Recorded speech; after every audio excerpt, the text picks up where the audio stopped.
Tuesday. It's Tuesday. It's been a weird day. I haven't been feeling good the last few days, but wanted to get this video done and still had to get things done. So it's at night. I'm videoing here, but I'm going to put up some videos. I wanted to talk about the scoop on poop. So one of the reasons Stan wanted to get cows was for the gold that comes out of their hind end. Their poop is really good for the earth, and it's natural, and it's the major reason why someone might have animals. And you'll see a lot of farmers, especially around here, that have feedlots or dairy farms. They'll use that poop to go spread on their fields, which is great. It does a great job. But all right, I'm going to backtrack a little bit there. So we used to use a lot of chemical fertilizers. So it was synthesized NPK, nitrogen, potassium, and phosphorus to put on the fields to help plants grow, which it does an okay job, but there's so much more that plants, just like our body. So if you turn this light on here, if you take a vitamin, which usually is really good. The problem is if you don't get the right balance of those vitamins, your body can't process those very well. As a doctor, I once heard said you'll just have really expensive pee. So in order for our bodies to properly synthesize and use, I don't think synthesize was the right word. Anyway, use the vitamins and minerals that we take in, they have to be done in, some of them have to be done in certain ratios or have to be combined with other vitamins or a mineral, different things for our bodies to fully use those. And so if we're just taking one vitamin, our body might not be using a majority of that because it's not combined with its partner. And I don't have any examples right off the bat. What I'm getting to is that when we throw fertilizers and chemicals on our fields, a lot of science and studies goes into this, but that's kind of like throwing vitamins. What if it's just the three, nitrogen, potassium, and phosphate? If it's just those, if it's not in the right ratio, the right combination, like our field might not be able to get it. And plants get their nutrients from microbes. And those microbes may or may not know how to break down chemicals. And a lot of plants now can't even break stuff. They haven't learned how to work with the environment, and we don't want that. We want to work with the environment. And so we want natural poop. We want natural fertilizer.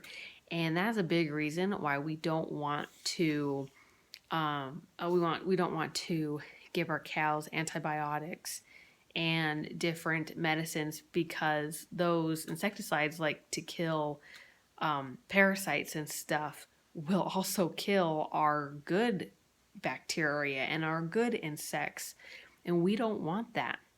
And so here I'm going to put this video on is cow pie. And as you can see, this cow pie is riddled with these holes. That is beetles and other insects going through and eating that or making a home in it. And bad insects as well as good insects do that. But usually the bad insects, like flies that lay their larvae in there, that larvae gets eaten by other but beneficial insects. And so if you see a cow pie and it gets broken open and there's all those holes in it, that's great. That's what we want to happen.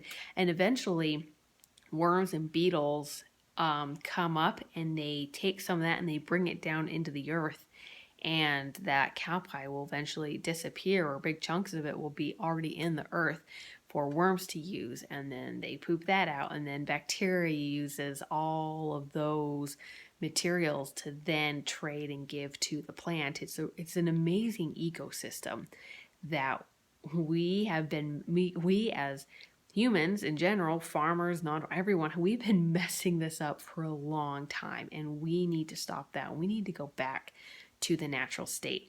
And so that's why we don't treat our animals with insecticides or antibiotics. Of course, if we have an animal that gets sick, we will take care of it, but we will not keep that animal in our herd because we want genetics that we won't have to worry about sick animals and problem animals. And of course it will happen. We haven't had that happen yet, but we know it will happen. And if like lice can get really bad, when we get to a point that we're ready to eradicate lice, we will do that. And when it's still, the ground's still frozen and a lot of that bacteria is in hibernation. And so when we take care of lice, which will be an insecticide, it will do, I don't know if it won't do any harm, it'll do the least amount of damage as possible to the environment. And then that once that gets out of their system, the cow's poop will be back to gold. Anyway, that's a little blurb on that. Poop is the gateway of how your animals are feeling, what it looks like, how it's caking. Is it big mounds and you're not getting enough protein? Is it too liquid? You're not getting enough fiber. It's a story, and whatever comes out of that back end. So anyway, there is the scoop on poop. We might talk about it more in depth later, but it's just a little blurb on it now. And we had 3 cows go to slaughter. Well, we sold 2 to a friend that he's going to use for his own uses, and we have one of ours getting processed. And here's a little time lapse of us doing it, and the time lapse makes this look really smooth. And normally I feel like we usually do a really good job, and normally as long as we do what I say, it goes really well. But unfortunately, with me not feeling good and me just trying to rush this, I made some mistakes. I should have followed Stan's lead a little bit better to make it smoother. And I feel kind of bad that I pushed. Well, when I say we push the cows, it's much different than anything else. There's no yelling, there's no hitting, there's just nothing crazy. The craziest thing in here is one of these heifers that's going tag 36. We got her at an auction and we're selling her to this friend, and I don't know if she just hasn't had a lot of human contact, or if she's had not only human contact and then on top not very beneficial, not good experiences.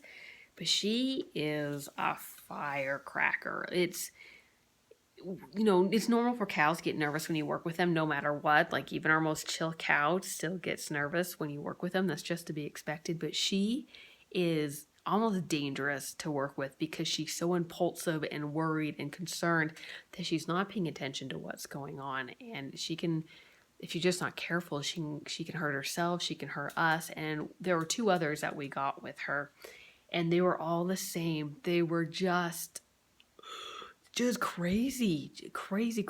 And she's calmed down since we've got her a few months ago, but she's not fun to work with. And a lot of these other cows are just a lot better. And so she caused some stress for the other cows, and we really had to be patient with her. And I calmed back down, and I got to the point where it's like, okay, we need to take our time with her. And so Stan rated this as a B-, even though it looks pretty smooth in this time lapse. But just want you to know that even though we try to do the best that we can, we're not perfect, and that's okay because none of us are. And we learn every time we work with cows. We learn from our mistakes, and we also learn from our successes and what works well. And these panels, as you can probably tell in the video, we have one big loop of panels, and then inside we have 2 panels put together that we move to kind of get cows where we want them or separate certain cows. And we found this to be the best method. It's just, really easy, to work with the cows. And it's always a learning experience. And so we really want you to know that we try.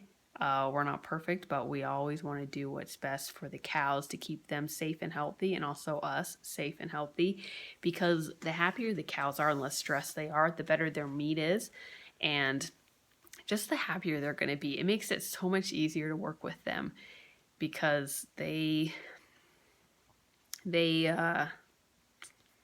with all animals, every good experience just makes it that much easier to be around them. So anyway, I hope you enjoyed that time lapse. If you would like to see a more like a slowed down breakdown of us working with cows like that, let me know in the comments.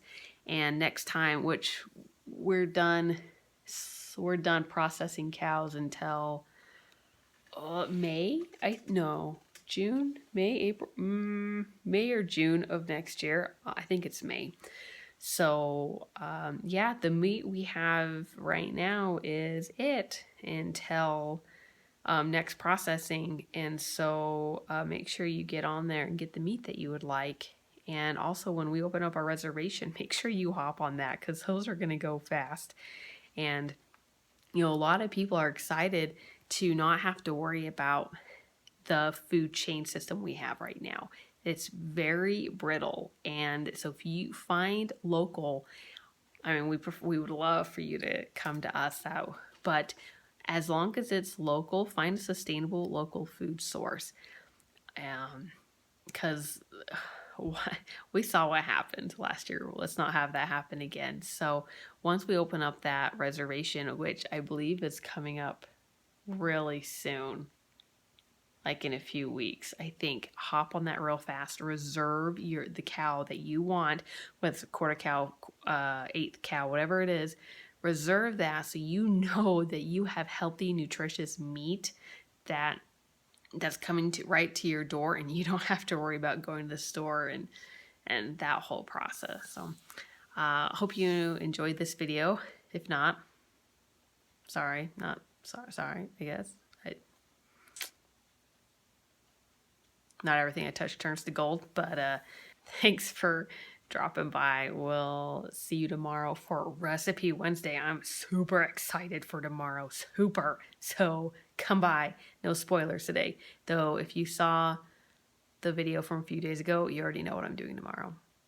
So anyway, we'll see you tomorrow for some yummy food. Woo woo. Okay, bye.